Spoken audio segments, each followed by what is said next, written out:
Hi, welcome to TECHHELPLINE channel, and this is the tutorial where I'm gonna show you how to change emoji on BeReal. Open your BeReal app, make sure you're logged in.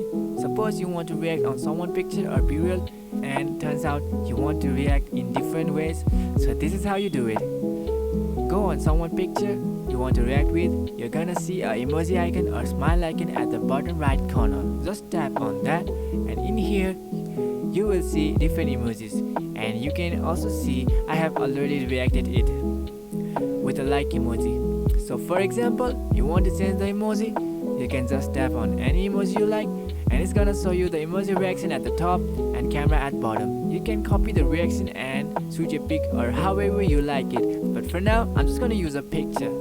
Press the shoot button, then it's done. So this is how you change emoji in BeReal. Hope this video helped you. If it did, go ahead and give us a thumbs up and subscribe for more video like this. Thank you for watching.